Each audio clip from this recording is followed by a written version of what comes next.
Selamat pagi, Assalamualaikum warahmatullahi wabarakatuh teman-temanku SAPCT dimanapun berada. Di Ramadan yang ke-12 ini, semoga kita semua diberkati, dikuatkan sampai nanti di akhir Ramadan dan terus meningkatkan ibadah-ibadah kita. Semoga rezekinya kita lancar semua ya guys. Saya pagi ini sudah habis dari base camp untuk mematikan lampu dan cek-cek kondisi base camp Wondes pagi ini. Ngobrol-ngobrol saya tuh pengen ngomongin ini guys. Apa ya? Ya tentu yang berkenaan dengan usaha saya sehari-hari ya.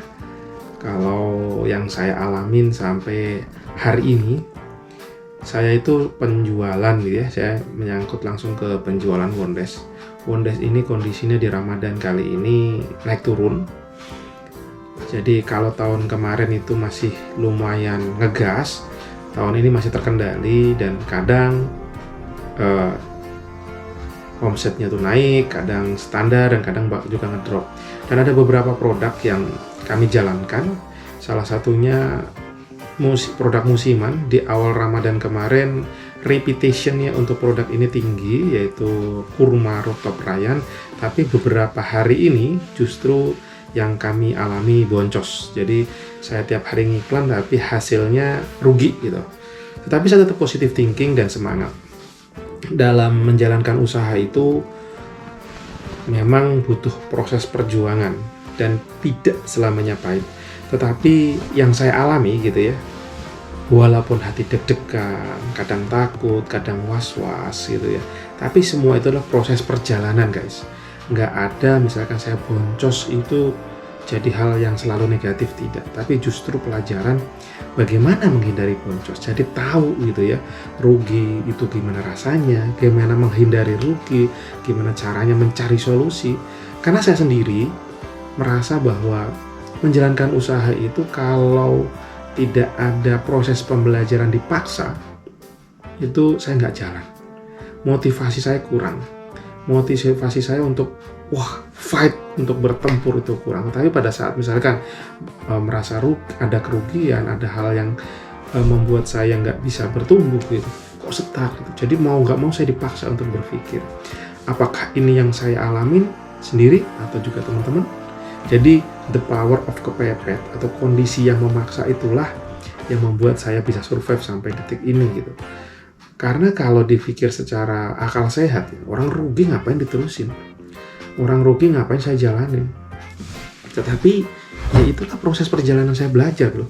Dengan rugi itu saya mengerti bahwa proses ini harus terus bergerak, bahwa walaupun produk kita sebagus apapun, tanpa ada proses perjalanan yang kita lalui, ada improvement, ada perbaikan, ya wis mandek, bahkan iso-iso tumbang itu.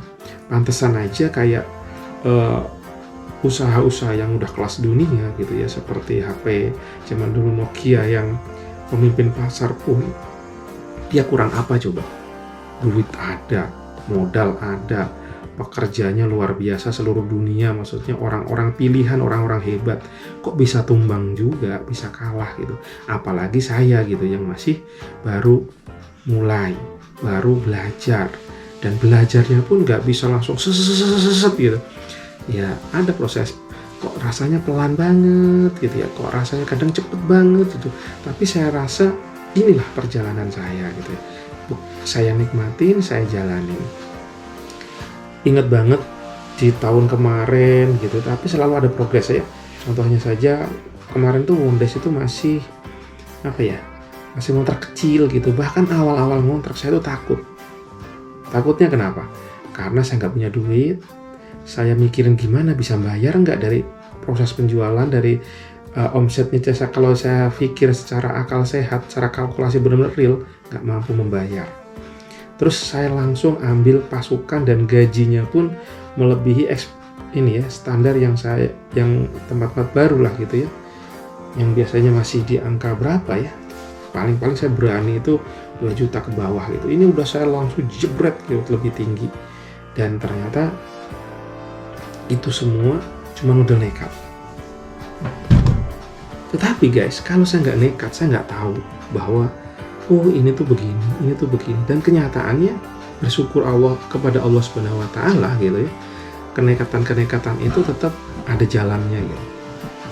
Saya ingat banget salah satu motivasi dari salah satu orang yang saya kenal yang motivasi, Mas, nggak usah takut. Cari anak buah, cari tim, bikin tim. Rezeki mereka itu udah ada masing-masing kok gitu. Cuman lewat kita aja dititipin. Terus saya berarti gimana? Ya udah Mas, jalan. Alhamdulillah karena kata-kata itu saya berani ambil keputusan untuk memulai membangun tim. Dan ternyata udah berjalan kurang lebih setahun 2 tahun ini kita masih survive. Dan bersyukur tim saya makin bertambah. Yang tadinya 1 sekarang menjadi, terus sempat jadi 4, jadi 3. Sekarang tim di luar saya sendiri dan istri itu ada 1, 2, 3, 4 ya. Kolaborasi 1 yang benar-benar real. Tim yang kita bayar itu 3 orang dan saya sama Bunda gitu. Jadi totally 5, 6. Di Wondes yang bertempur itu ada 6 orang di Basecamp Wondes. Ditambah pasukan reseller. Pasukan reseller ini naik turun jumlahnya dan kami juga belum memaksimalkan. Ada pasukan reseller, ada pasukan dropshipper. Ini masih kami anggap sebagai proses pembelajaran. Jadi sistemnya juga belum berjalan, masih aja jalan apa adanya gitu. Tapi dari mereka ini juga cukup membantu ya guys. Walaupun kami mendapatkan margin antara reseller dan dropshipper ya kita tipis gitu ya. Tetapi saya berpikirnya adalah kalau saya bisa menebar kesempatan ke orang lain, pasti saya ditolong Allah. Pasti saya dibukakan jalan yang lebih lebar.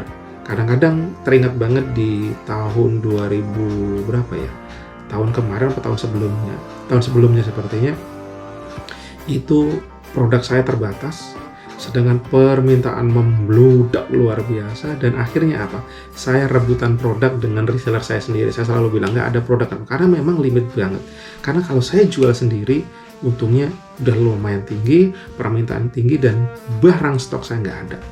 Ini yang jadi problem di awal-awal pandemi. Terus pembelajarannya akhirnya di tahun berikutnya saya mencoba menambah freezer. Saya masih takut menambah freezer 1 kecil gitu. Itu pun dengan harus menyisihkan, harus memaksakan diri untuk membeli.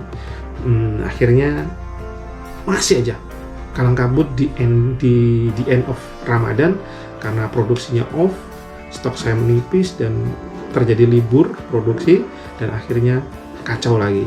Semoga tahun ini saya perbaikan lagi dengan menambah freezer yang lebih besar, satu freezer besar dan 1 untuk dicongkrang khusus. Tapi sepertinya nanti kalau emang ini akan bertambah untuk somai. Dan alhamdulillah untuk stok tahun ini kami sudah mulai bisa mengimbangi, nggak sampai hancur seperti tahun-tahun sebelumnya. Jadi permintaannya standar, kita pun juga stok kita hajar habis. Yang pasti aman, insya Allah sampai ini Lebaran. Semoga nanti ya sehabis libur Lebaran kita masih tetap stok kita aman gitu. Karena mau jualan seperti apapun kalau stok kita nggak ada ya remuk redam guys. Itu dari perjalanan somai. Kalau dari kurma kenapa kok terjadi penjualan saya rendah di beberapa hari ini, bahkan minus. Saya pantau jadi pembeli kurma ini mayoritas yang dari luar kota. Lupa beli bahan makanan buat sahur. Tapi itu dulu. Sekarang saya selalu sedia somai Wondes sebagai alternatif menu sahur yang kaya karbohidrat dan protein. Itu kebanyakan ya, mereka minta COD. COD ini sebenarnya ada negatif positifnya juga ya. Bagi kami cenderung saya lebih memilih tidak COD. Kenapa? Karena terjadi kemarin saya ngirim ke mana ya? Terakhir ke Sulawesi, COD dan sampai sana barang saya busuk. Karena apa? Karena mereka terjadi delay di perjalanan yang semestinya saya pengiriman sehari ternyata sampainya 4 hari dan ini juga tidak terkonfirm dari pihak ekspedisi. Setelah ya akhirnya kami marah-marah lah segala macam ke ekspedisi. Tetapi setelah saya pelajari lagi, ternyata di bulan Ramadan ini memang ekspedisi itu sangat-sangat rame, sangat-sangat banyak pengiriman, jadi resiko itu ada. Terus kedua, karena ekspedisi ini saya baru dan saya kurang informasi. Ternyata di Sabtu Minggu, di hari Minggu ke Sabtu, di antara dua ini mereka off. Jadi barang kami ditampung di gudang mereka yang nggak ada freezer, sedangkan kurma ini harus disimpan dalam freezer ataupun kulkas, suhu kulkas.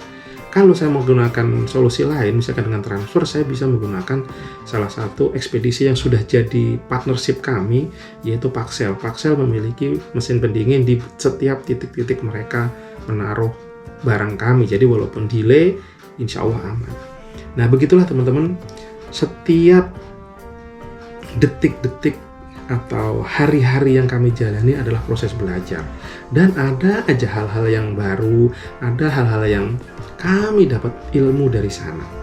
Boleh kalau dulu kita belajar itu dari ruang sekolah gitu ya, dari kuliah, dari sekolah, dari buku dan segala macam. Tapi the real University of Life adalah kehidupan sehari-hari kita. Jadi bersyukurlah teman-teman, sampai saat ini kita masih dapat masalah, kita masih menghadapi problem-problem yang bikin kepala kita pening. Itu semua proses pembelajaran. Kita tinggal memilih. Jangan dibuat pening, jangan dibuat susah, jangan dibuat sedih, karena justru dengan masalah yang ada kita berkesempatan untuk belajar. Justru kita dengan ada masalah, kita bisa berpikir, oh apa ya solusinya? Dan itu kekuatan yang maha dahsyat yang membuat kita mau bergerak. Andaikan masalah tidak ada, teman-temanku semua, pasti manusia akan punah. Percaya tidak? Misalkan nih, mau apa namanya ya? Misalkan anak istri kita butuh makan, tapi kita nggak jadikan masalah gitu, nggak peduli gitu, bodoh amat. Mereka makan biarin, nggak makan biarin. Apa yang terjadi? Lama-lama terjadi, nggak sayang ke orang tua, nggak ada ini segala macam, nggak ada tanggung jawab, nggak ada responsibel. Terus misalkan lagi dibuat orang itu kaya semua, sukses semua, apapun yang diinginnya berhasil, ujung-ujungnya orang nggak mau bergerak. Kalau nggak ada mau bergerak, semua diem, santuy, tiduran. Misalkan ya udah skarpe dewi semua, pokoknya nggak mau ngapa-ngapain, misalkan apa yang terjadi? Ya mati gitu. Nggak ada yang mau bikin minuman, nggak ada yang bikin makanan, nggak ada yang menyediakan produk-produk yang kita ini, ujung-ujungnya begitu, karena udah cukup semua, merasa cukup misalkan ini. Dan yang terjadi pada dunia hancur. Jadi ternyata saya baru Allah menciptakan masalah itu justru untuk kita survive, justru untuk manusia tetap ada, eksis di dunia ini gitu ya, sampai nanti di hari end of the game-nya gitu ya. Tapi sebenarnya membuat manusia untuk bertumbuh, untuk terus ada kehidupan. Bayangkan, kita nggak pernah berpikir, saya dulu nggak pernah berpikir, wah masalah itu ruwet, stres segala macam. Tapi ternyata dengan masalah itulah justru kita bisa hidup. Justru kita mau bergerak, kita mau bertumbuh, kita mau berusaha. Misalkan contoh nyata aja, yang jadi masalah, kita ini diciptakan laki dan perempuan. Masalahnya apa? Justru kita tertarik dengan lawan jenis. Pada saat kita udah nggak mau dengan lawan jenis, nggak tertarik gitu misalkan, masalahnya sudah gitu. Akhirnya nggak ada manusia, punah kan? Sadar nggak teman-teman bahwa ternyata dengan adanya masalah gitu, kita harus bersyukur. Dengan bersyukur, kerennya lagi apa? Diberikan solusinya sama Allah. Entah dengan cara-cara yang tidak terbayangkan sebelumnya. Saya dulu sedikit bertambah lagi, bergeser lagi, masih berhubungan dengan masalah. Saya dulu di tahun-tahun berapa itu, problem saya adalah saya penuh dengan hutang. Ini Mbak Alista lewat. Masalah saya adalah saya hutang saya sampai ratusan juta. Saya resign, saya nggak punya gaji. Wow, rasanya itu gimana? Rasanya gelap gulita kan? Karena tagihan saya menyentuh 10 juta per bulan. Itu semua berbunga dan saya tidak punya gaji. Itu masalah kan? Stres, pening. Tapi satu titik yang saya lakukan hanya bisa pasrah lillah kepada Tuhan yang Maha Kuasa gitu. Saya memohon yang terjadilah.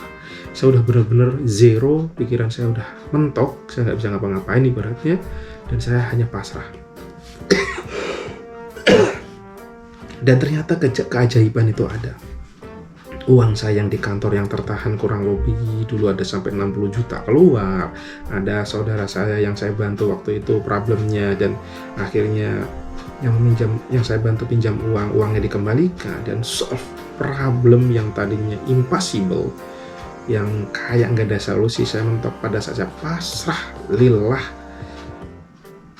datang, dan duit tadi yang terutang segala macam akhirnya bisa saya pakai untuk membayar hutang-hutang yang tersebut, dan dalam hitungan menit hutang saya lunas. Kalau dipikir dengan akal sehat, saya masih fokus dengan masalah tapi bukan fokus sama solusi, pasti saya akan bisa gila. Pasti dipikir biasa saya akan stres, waras terus-terusan, tapi pada saat pasrah lillah dan memohon petunjuk, bahwa solusi itu kadang datang sangat tidak disangka-sangka caranya. Begitulah, masalah ada, tetap kita hadapi, tetapi nggak usah stres bro, nggak usah kita bikin pening, ya udah hadapi dengan bahagia. Pada saat sudah mentok pikiran segala macam, tentu kembali ke yang di atas. Dan yang terkeren adalah mohonlah petunjuknya bagaimana memberikan solusi terbaik. Kadang solusi yang kita pikirkan itu terbaik, tapi kenyataannya justru menghancurkan. Contoh, pada saat kita mentok, tiba-tiba tumbang kayak saya kemarin, ujung-ujungnya berpikir paling gampangnya adalah mencari hutang. Apalagi zaman now banyak banget pinjaman online. Apalagi zaman now bisa juga politik-politikan, misalkan dengan kartu kredit, dengan Gestun itu melanggar sudah, tapi dipolitikin kira-kira pura-pura belanja di toko mana dan mereka menyediakan, dan itu casnya aja udah berapa persen, belum bunganya. Nah ini kita menganggap itu solusi terbaik, tetapi melanggar syariat Allah, melanggar syariat dari Tuhan. Kenapa? Bunga berbunga itu memang memberatkan, itu yang kenapa dilarang. Andaikan kerennya lagi bagaimana solusi, misalkan ada hutang, ada yang meminjami dengan cash keras tanpa bunga, itu solusi terbaik sebenarnya. Tapi ya nggak semudah itu gitu. Jadi teman-teman, ayo kita kalau mampu dihindari hutang. Saya sendiri merasakan hutang luar biasa pahit waktu itu. Dari situ saya belajar, saya baru sadar sesadar-sadarnya, seenak-enaknya orang punya hutang, mendingan nggak punya hutang, itu lebih enak. Saya sekarang, kalau saya dulu berpikir, wah kalau pakai baju itu branded gitu ya minimal saya dulu eksekutif lah gitu. Sepatu saya itu dulu yang napas, yang bolong-bolong di bawah itu, saya dulu selalu memperhatikan orang-orang yang sepatunya keren siapa. Di Binus saya lihat anak orang-orang di cafe itu stylenya kan tinggi-tinggi tuh, wah sepatunya apa? Oh Geok. Saya cari di internet, wah ternyata Geok itu kelebihannya udah bolong-bolong gitu kan. Jadi kalau bau kakinya kebuang di udara di bawahnya. Tapi kenyataannya setelah saya jalani, semua saya jalanin, saya beli sampai sepatu 1,5 di Pondok Indah Mall, 1,5 aja diskon 50% kalau salah. Terus baju saya klimis, pokoknya style-style gitu dah. Makan pun juga saya sering di cafe, padahal budgetnya nggak mampu, tapi dimampu-mampukan. Terus saya dulu masih zaman masih awal-awal, saya berpikir kalau punya motor gede itu keren dan bisa menggait cewek. Akhirnya saya hutang waktu itu 25 juta untuk beli motor Tiger di tahun 2000, itu pun salah jalan. Ternyata pikiran saya salah bahwa style itu kalau kita tidak mampu, belum mampu ya jangan dipaksa. Dan saya saat ini setelah saya resign, usaha saya udah mulai ada ya hasil gitu ya. Saya tidak memikirkan lagi dengan gaya-gaya yang memang tidak saya perlukan. Saya beli mahal pun akan saya bayar pada saat saya mampu. Terus saya tidak ngutang dan itu memang saya pakai. Contoh, saya sekarang di rumah, kadang orang berpikir di rumah itu ya udah baju biasa aja gitu. Saya pun biasa aja, tetapi saya nyari kenyamanan dan kualitas. Saya misalkan beli baju, pernah dulu sering tuh di pinggir rumah gitu, kayak karena saya nggak urgent gitu. Saya beli yang harga 60.000. Pas saat itu saya lakukan itu. Tapi saya pikir ulang, saya 60.000 dilihatnya kacrut gitu ya, jelek, dipandang nggak indah, nggak keren gitu ya. Akhirnya saya coba cari-cari lagi apa, nggak keren juga kan. Kalau dalam agama pun ya kita harus berpenampilan sebaik mungkin dong, betul, supaya grooming kita juga enak dilihat, walaupun di rumah, justru di rumah ini gitu ya yang harus terlihat baik di depan istri kita, suami kita, supaya kita tertarik. Udah kerja di rumah bulukan terus jauh skacrut ya nggak? Ini kan maksud saya, mungkin saya rubah, ya saya beli. Akhirnya saya sekarang memakai yang saya cocok, yaitu brandednya dari brandnya ya, bukan masalah ngomongin brand harga, tapi brandnya adalah Uniqlo yang saya pakai karena saya nyaman. Saya beli 1 atau 2 dan saya pakai gitu. Kalau zaman dulu nggak beli barang mahal, makanya sekali-kali kalau keluar, padahal nggak gitu. Saya salah, dan ini saya coba tanamkan ke keluarga saya. Kalau ya, istri saya dulu kan beli juga gitu barang bagus-bagus, tapi cuma digantung, nggak, useless. Jadi belilah kalau mahal nggak masalah, kalau memang ada budget, tapi dipakai, menurut saya gitu. Jadi saya tanamkan jangan sampai memenuhi lemari lah. Kita beli 1, 2 dan dipakai, nggak masalah gitu, tapi dengan ada budgeting. Itu yang saya lakukan saat ini gitu. Terus saya juga sekarang udah nggak malu misalkan keluar tuh pakai sandal jepit. Itu udah jadi kehidupan saya, karena memang saya menggunakan sesuai kebutuhan dan yang pasti nyaman gitu. Kalau saya dulu keluar selalu dengan sepatu geok saya gitu, yang apalagi kalau ke mall gitu. Jadi ke mall pun saya juga kalau nyaman pakai sandal jepit aja. Kan pernah kemarin saya beli MacBook